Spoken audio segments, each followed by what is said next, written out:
जय हिंद मेरे प्यारे सभी साथियों को मैं देवेंद्र आपके अपने यूट्यूब चैनल डीएम गुरुजी में आप सभी का हार्दिक स्वागत करते हैं। तो दोस्तों आज अपने मध्य प्रदेश के यहाँ पर एक शानदार टॉपिक के साथ अपन आ गए हैं, जिसमें आज अपन देखने वाले हैं बेहद ही कम समय में और संक्षिप्त में जानने वाले हैं प्रदेश के प्रमुख जलप्रपात। दोस्तों यह टॉपिक काफी इंपॉर्टेंट टॉपिक हो जाता है और मध्य प्रदेश के एग्जाम में एक क्वेश्चन डेफिनेट इस टॉपिक से अंतर्गत आता है। तो हाँ दोस्तों, वीडियो में आप लोग अंत तक जरूर बने रहना, क्योंकि दोस्तों वीडियो देखने के बाद आप लोगों को यह संपूर्ण जलप्रपात यहीं पर याद होने वाले हैं। और हाँ दोस्तों, जिन भी कैंडिडेट ने अपने चैनल को सब्सक्राइब नहीं किया, कृपया चैनल को सब्सक्राइब अवश्य करें। तो चलिए दोस्तों, अपन बिना देरी किए अपन आज का लेक्चर स्टार्ट करते हैं। एक और लिखते हैं दोस्तों जलप्रपात, दूसरे और स्थान, और अपन तीसरी ओर देखते हैं उसकी ऊंचाई।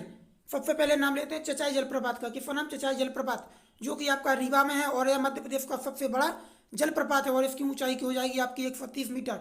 ठीक इसी प्रकार से कपिलधारा जलप्रपात की बात करते हैं, जो कि आपका अनूपपुर में रहेगा और 15 मीटर इसकी ऊंचाई रहेगी और यह नर्मदा नदी पर बना हुआ है। ठीक इसी प्रकार से धुआंधार जलप्रपात की बात करते हैं, जो कि जबलपुर भेड़ाघाट में है और इसकी ऊंचाई की बात करते हैं 18 मीटर और यह नर्मदा नदी पर बना हुआ है। ठीक इसी प्रकार से दुग्धधारा जलप्रपात की बात करते हैं, जो कि आपका यह भी अनूपपुर डिस्ट्रिक्ट में और इसकी ऊंचाई 15 मीटर हो जाएगी और यह भी नर्मदा नदी पर बना हुआ है। ठीक इसी प्रकार से मंदार जलप्रपात की बात करते हैं, जो कि आपका वड़वाय में और इसकी ऊंचाई की बात करें तो यह 12 मीटर इसकी ऊंचाई हो जाएगी। ठीक इसी प्रकार से सहस्त्रधारा प्रपात की बात करते हैं, जो कि आपका महेश्वर खरगोन में और है 8 मीटर इसकी ऊंचाई हो जाएगी और अभी नर्मदा नदी पर स्थित है।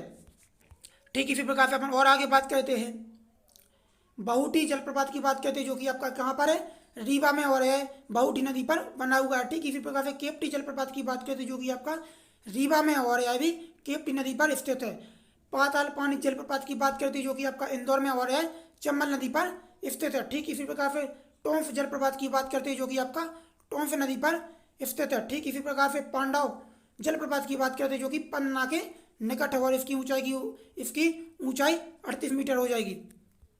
और अपन आगे बात करते हैं भालकुंड जलप्रपात की बात करते हैं। किसकी बात करते हैं? भालकुंड जलप्रपात की, जो कि आपका राहतगढ़ सागर में स्थित है और बीना नदी पर स्थित है। ठीक इसी प्रकार से शंकर खो जलप्रपात की बात करते हैं, जो कि आपका सिवनी डिस्ट्रिक्ट के अंतर्गत आता है और जामनेर नदी पर है। इसी प्रकार से केदारनाथ, जो कि आपका अरावली पर्वत पर स्थित है। ठीक इसी प्रकार से बेलोही प्रपात की बात करते हैं, जो कि आपका रीवा डिस्ट्रिक्ट में स्थित है। इसी प्रकार से झाड़ी दाहा, जो कि आपका इंदौर के पास में और चंबल नदी पर स्थित है। ठीक इसी प्रकार से दर्दी जलप्रपात की बात करते हैं, जो कि आपका वड़वाय के निकट नर्मदा नदी पर स्थित है।